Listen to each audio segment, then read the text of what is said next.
You're tuned in to Altered Geek.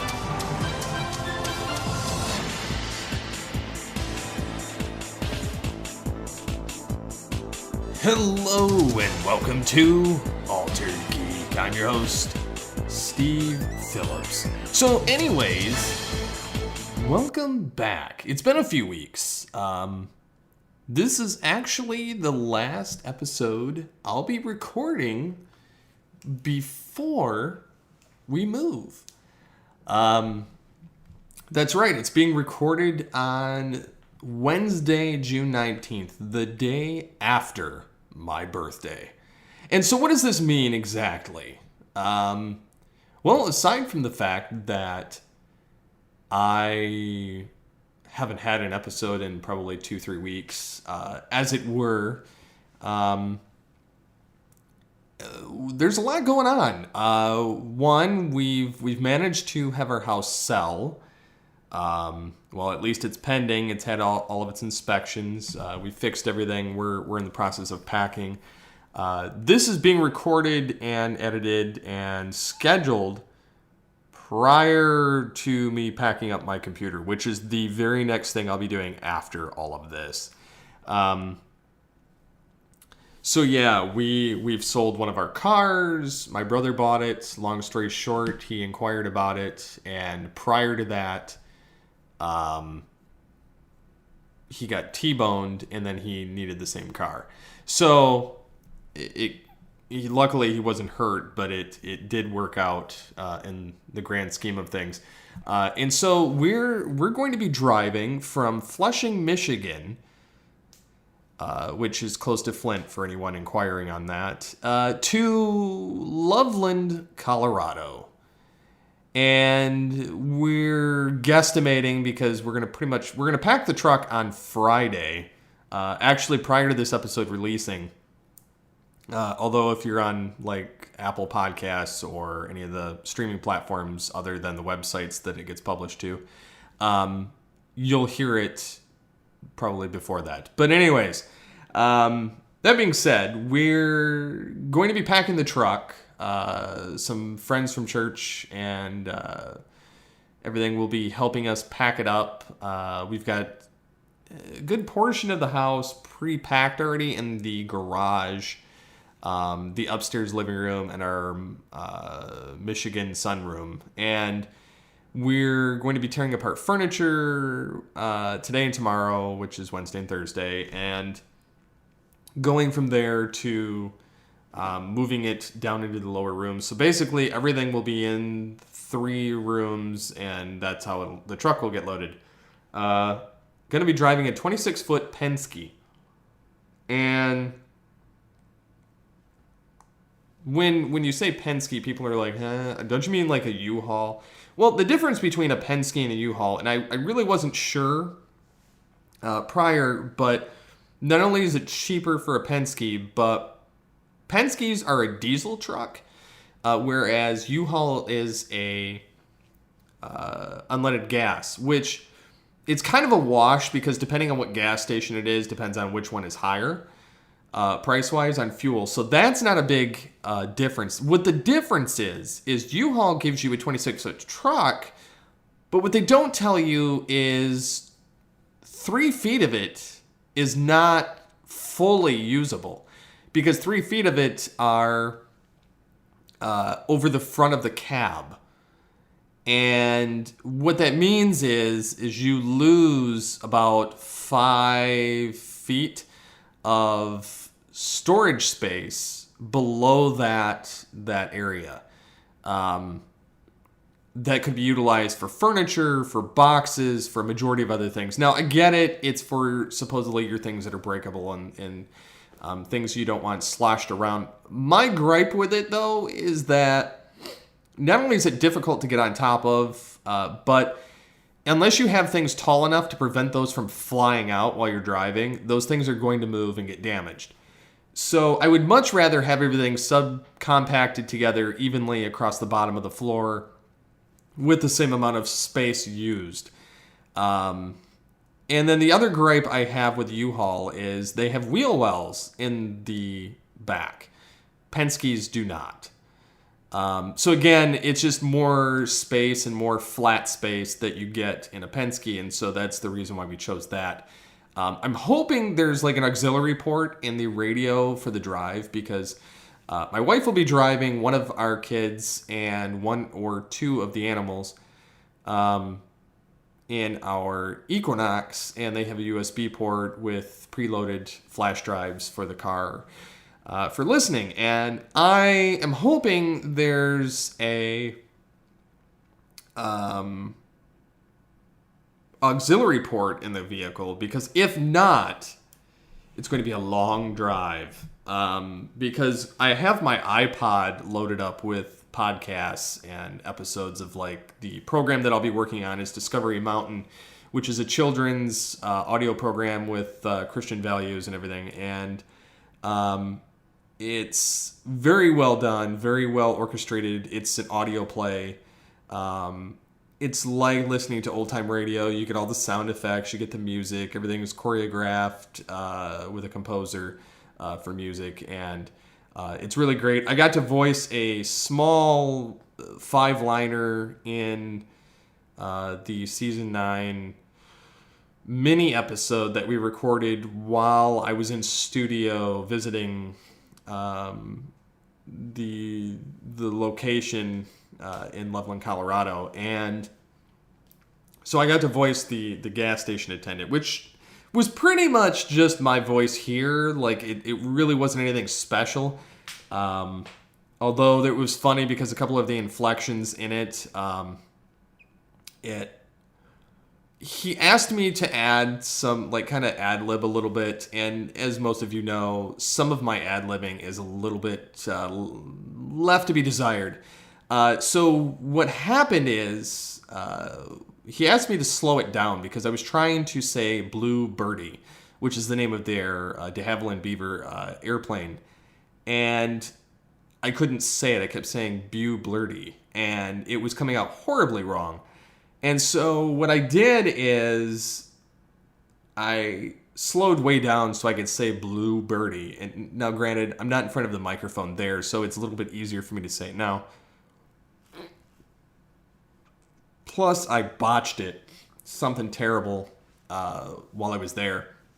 To the point I was getting the other actors mixed up. But it was pretty much a 3-person scene throughout that shot between me and 2 other people. So it was a lot of fun being in a recording booth with other people, as opposed to recording some lines in front of my computer on my desk and emailing them and not knowing how it's going to sound in terms of the other actors. So it very much allows you to play off of other people, which I think is a bonus that you get to collaborate, and it just makes for a more natural read. So a lot of their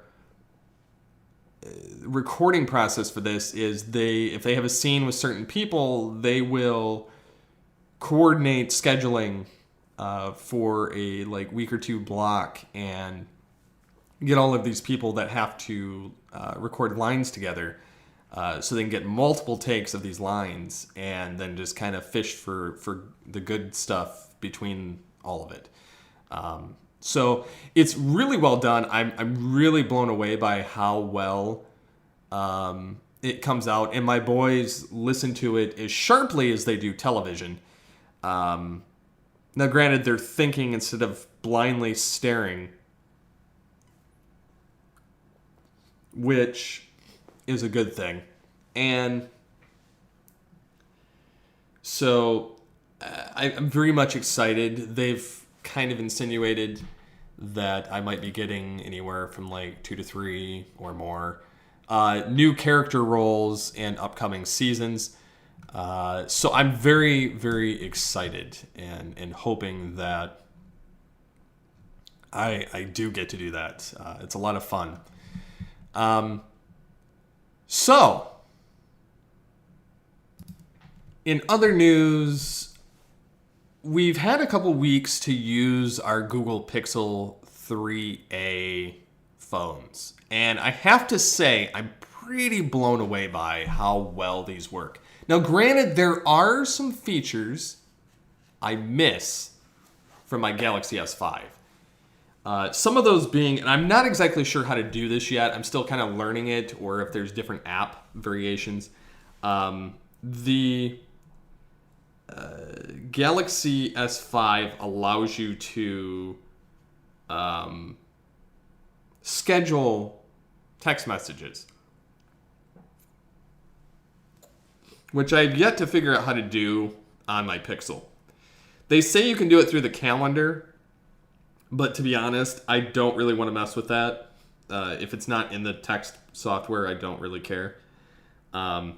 I do like that when you turn off, it allows you to disable notifications instead of having to hack the programs in the settings. There's a notifications bar that pops up when you get notifications, and you can go in, or you can even go into the settings, and there's a apps and notifications page, and it'll say your recently opened apps, and you can go to the notifications part, and you can turn off the notification dots that show whether you have things. You can go to the app notifications area in there and turn off. So the only ones you can't turn off are your messages, your text messages, and your phone.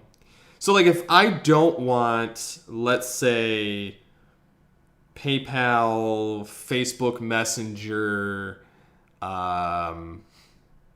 LinkedIn, which obviously I don't really need much anymore, Netflix, or just really any of those type apps to pop up, you can turn them off with just a tap, and then they're gone.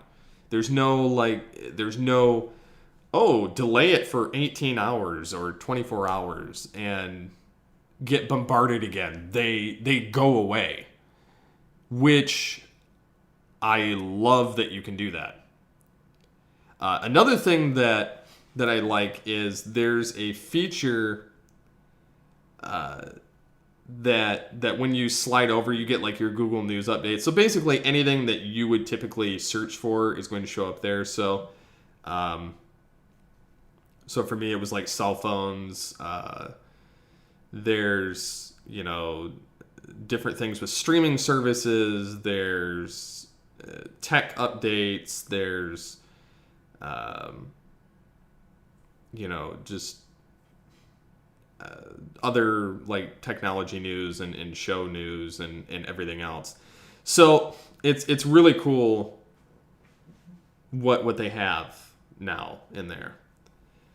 That being said, there's a couple things that are pretty interesting that I'm not fond of. I like how you make folders on this thing. There's sometimes where they don't want to pair with a folder, and it will make the icons run around the screen, and then eventually you'll get it in there, which I found to be a little bit irritating when I was going to dump a bunch of icons. Now, granted, I don't have nearly as many as I did on my old phone, and it also allows you to shrink your text and your view down smaller, which for someone that needs glasses to see, you probably have a hard time, because compared to my Galaxy S5, like everything's bigger on the S5 on the screen, whereas my Pixel, everything's smaller, but I preferred it that way. Another nice thing is when you're taking photos on the Pixel, because they allow you to have them,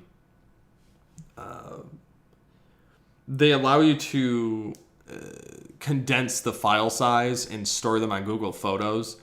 So it essentially backs up your phone constantly when you plug it in. I do love that feature. Plus, there were instances where, because this is my first introduction to USB-C, which is the reversible plug that you can use any which way you feel like, I'd never dealt with that before. And so trying to transfer those from one phone to the other was a royal pain. Although I didn't know you could turn on NFC and do that. So I'm learning new things with my technology as I go. But I did love something else. There was an adapter that came on them that allowed you to plug in your old phone to your new phone when you're setting it up. and it will copy all your settings, your apps, your Wi-Fi locations, your browser, everything, your photos, and your text messages. And you can select what you don't want to go over to the new device. And I selected pretty much everything because the intent was to get off the old phone. I'm still using the old phone for basic tablet purposes around my house. And until I get certain apps acclimated on the new phone, because I haven't used them yet. Sometimes it's easier just to go to the other one when I need it right that moment, and then I eventually add it to the new one. So it's been really, really cool messing with that technology.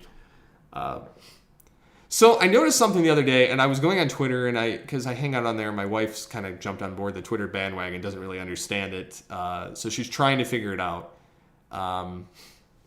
And yeah, it's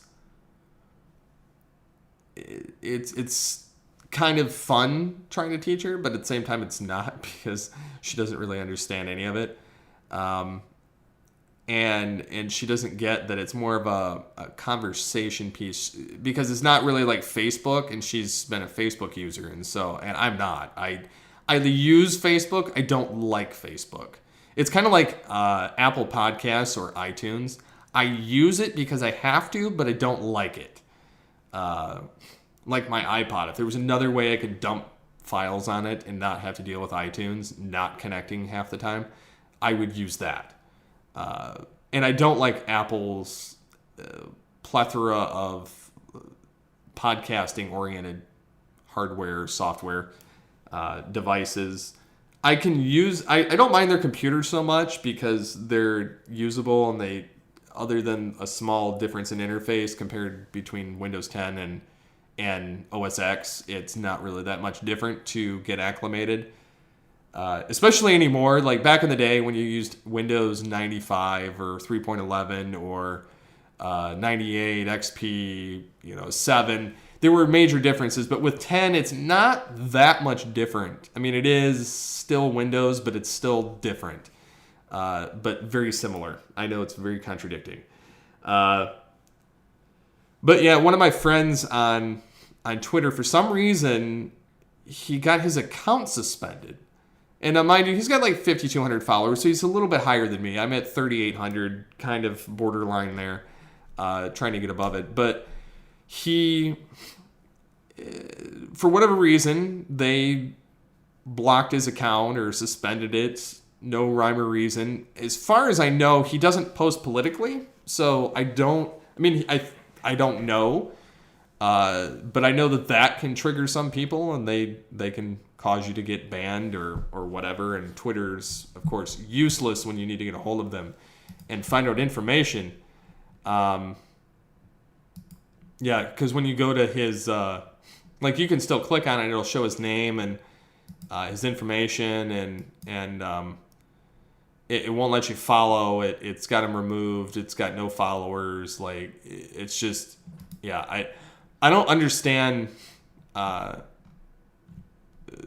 Twitter, and it doing that, because they don't explain how or why it happened or how to fix it. And he's filed appeals to get it redone, and they don't respond. And yeah, so it's really weird how they play that game with things, especially when some people have their accounts built up and they've got so much content tied to it, and then you can't use it anymore. Looks like people have still been tagging him for weeks, but he's not been able to log in. So Twitter's kind of a weird beast in that sense. It's like when you work in the media and you should be verified and they don't. But they'll and you could have more followers than somebody else, and it's really strange. So another bit of technology that kind of piqued my interest is there is a new AI that Adobe concocted that can detect and reverse manipulated images. So like they were showing, for instance, like a face or in a photo or video that you're looking at. They want to know if it's real or fake, and the creators of Photoshop are coming out with tools that can help you spot an altered face. So letting you see what the original image likely looked like. And it says researchers with Adobe and University of California, Berkeley recently developed an AI program that recognizes when Photoshop's face-aware liquify tool is used, a tool that can be used to alter facial expressions. Now, I wonder if that works when you're using something that's not Adobe-centric. So it'll be interesting to see how that pans out. But it says, again, that they may soon have this technology. It says the team trained a convolutional neural network, CNN, which I would think that would be a copyright issue right there. A form of AI by feeding the computer sets of images, one original and one altered. Using the data, the researchers trained the software to recognize when the faces in the photographer were manipulated. The software looks for several different cues, from warping artifacts to the layout of the face. While the untrained person could spot the fake 53% of the time, the software reaches rates as high as 99% accurate in picking out the faked photo. But the software could also go one step further and make a rough estimate of what the original image looked like, likely. Reverse engineering the image based on the different artifacts and signals that manipulation was used in the first place. Adobe says that the researchers were surprised at how accurately the software could estimate what the original image looked like. Now, the funny thing about this is, it's basing it on the Adobe software.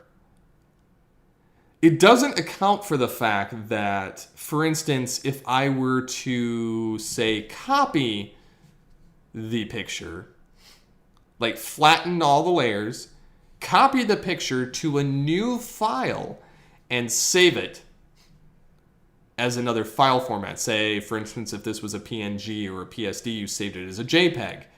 It doesn't say if that will make a difference or not. Because it shouldn't tell the difference if it's translated in a different way.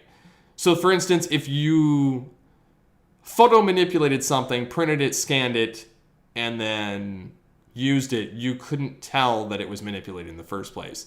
So I'm wondering if this works with digital versions. So, like, if you're taking it from one program to another and flattening it, putting it in a new file, or printing it as a PDF and then doing a screenshot of it, if you would be able to, as far as images are concerned, video, it would be able to pick out much easier because there's only really 3 games in that, and that's like Final Cut, Adobe, and Avid.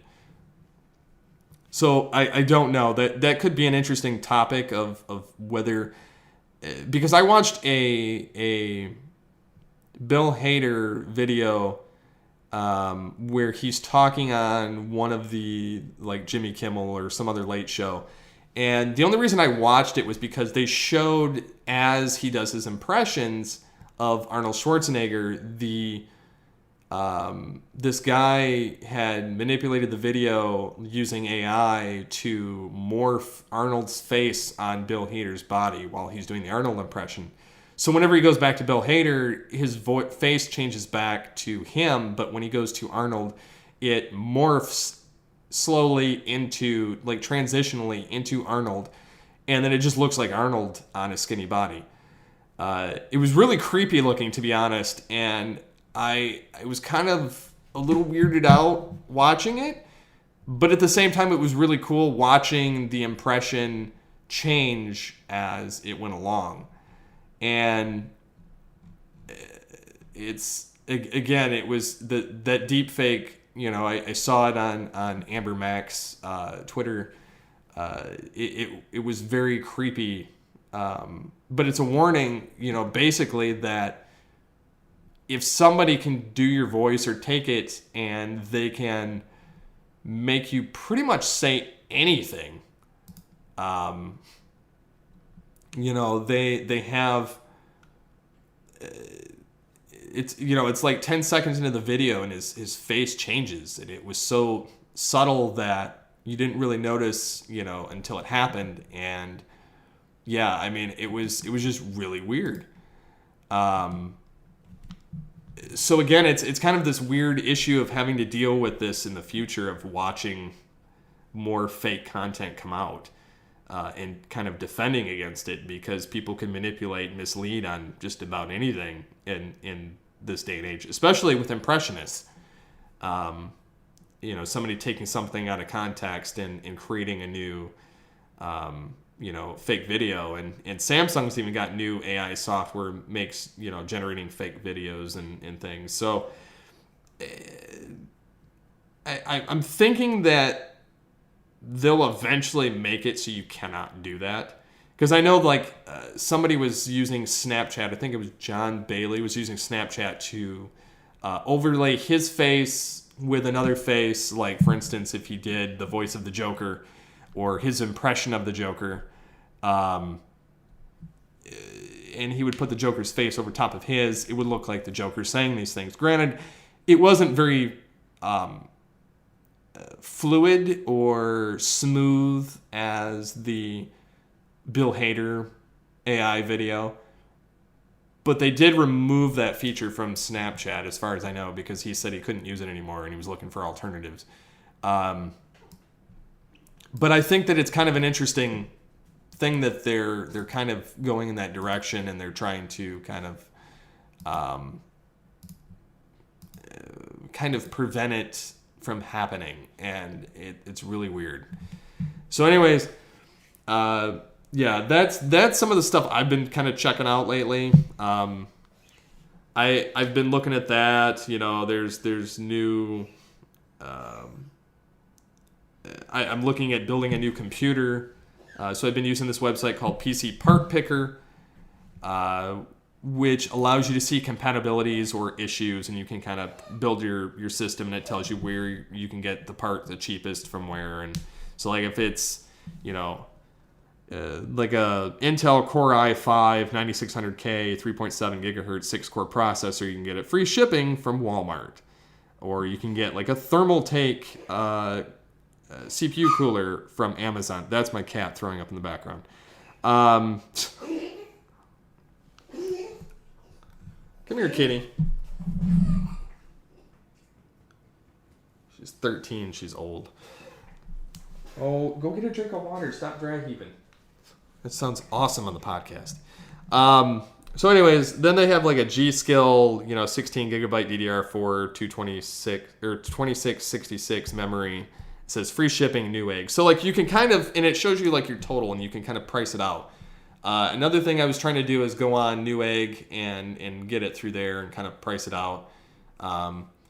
Still trying to figure out motherboards and something that I want that's going to be kind of future-proofed, but it's going to have all the features I want. I'm kind of a one of those people that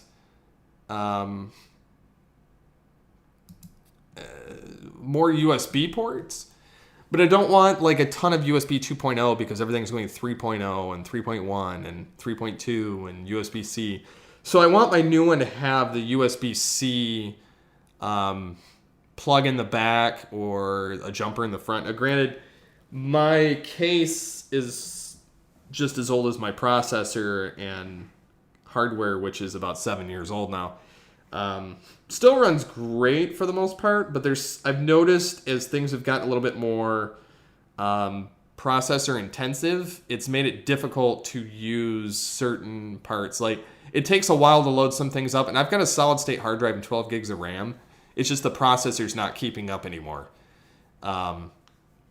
Which is really sad because I think it started happening around the time Chrome and Windows 10 updated sequentially within the same 2-week span, and my computer started running like garbage afterward. So I'm pretty sure it happened around then, kind of a forced, hey, you're gonna get new hardware because your computer sucks. It runs fine once it's up, and usually I put it to sleep so I don't have to deal with that. But it's been, like I said, an issue, and so I'm looking at getting a new motherboard, a new processor, new RAM. I'll still be able to use my old video card, which, funny enough, although it's old and it doesn't have the VR technology and some of the 3D technology built into it, it's still a 2 gigabyte card, and if you were going to buy it new, it's still $140, and it's probably like 4 or 5 years old. So it's still a good card, and I'm not planning on upgrading it. I have hard drives, I have a Blu-ray burner, I have an SD card reader. So a lot of it I'll be able to cobble back together into my new machine. I have two monitors. So I'm kind of trying to build into the new one the ability to have a third monitor if I need one. Because I have one Asus widescreen IPS monitor, and I have a Sony squared off monitor. Now, the Asus is a 27-inch widescreen. My Sony is a 21-inch squared monitor, which I use primarily for like when I'm recording or I'm editing photos. I use that monitor for that. Or if I have to have notes up somewhere, I'll use it. I use my main screen for when I'm in a program that's intensive, or I'm in something that I need it to be color accurate. Now, granted, my Sony's color accurate too, but there's a slight difference. I use it for video editing. I use it for some of the larger images I have to deal with. So again, I use it. I love having two monitors. I would not mind having a third one at all, but it just kind of depends. And so, yeah, the plan is I would be able to cobble together a brand new system, and I'm trying to do it for under $500, which is very difficult when you want a Core i5 6-core processor and a motherboard, because between those two, you're almost there. And the memory, like, I don't have to get a high end. I'm probably gonna get a G-Skill or Crucial branded ones of those, and then kind of go from there. I'm planning on getting another like hard drive, like maybe a Seagate, like 2 or 4 gigabyte, or Western Digital, somewhere in there. I'm trying to spend under like $80 for another hard drive, because again, the motherboard, processor, and RAM are going to eat up the majority of the cash that I'm planning on setting aside for this. And the other thing I kind of wonder about, and I'll have to inquire to this to some people that do this often, is I'm wondering if I'm going to have to reinstall Windows, or if it will auto-detect plugging it into the new hardware. Because Windows has gotten more plug and play and not like as stingy on the hardware. I'm wondering if it'll take a minute and it'll just reconfigure, or if it's going to pose a problem, I'm going to have to reinstall. So in that boat, I would have to get I would probably get another SSD hard drive first, and then kind of work my way and reinstall that way. I know, very, very tech jargony in this episode, and kind of a lot of different things, but yeah. So you'll notice I'm not talking pop culture anymore. And there's a couple of reasons for that. One, I honestly just don't care all that much anymore. And that's kind of another thing of where this is an altered geek moment, altering my geekdom. I'm getting more into like the production side of things. So it's a little bit interesting doing that, because I've always been interested in getting more involved with it, aside from what I've already done in the past. And so I've always been tech oriented. I'm going to be taking up the reins, writing again for commando.com. And then I should be starting writing for lifewire.com as well, for consumer electronics. So that'll be a little bit nice padding for anything extra that comes our way, or for saving for a new house, since housing is exorbitantly more high priced out in Colorado as opposed to Michigan, because Michigan is so poor, we can't afford any of it. So, like I said, it's going to be an interesting experience. So I'm going to be probably streaming at certain points, or not while I'm driving, of course, because I'm going to be driving a 26-foot truck with one of my children. So I may have a dash cam recording conversation or, you know, something, and then we'll have like some kind of a video put together. I'll probably post them late at night every day while we're doing anything to do with the drive. So yeah. So anyways, I think that's about it on this episode of Altered Geek. So I hope you guys enjoyed this update. Sorry it's a little shorter. Granted, it's not quite that short. We're at 36 minutes roughly. But yeah, I'm very excited for all the changes and kind of showing what's going on. And we're going to be renting a duplex, 3-bedroom, full basement. It's going to have an upstairs, so connected via garage, not by house to house. So that'll be nice. I'm going to have to figure out how I'm going to record with the new setup and having to set up my computer and build a new desk or something. Little sad to see the house go, but it's going to be a new adventurous journey for sure. Yeah, and we're looking forward to it. So until next time, get altered, get geeky with the Altered Geeks. See you next time.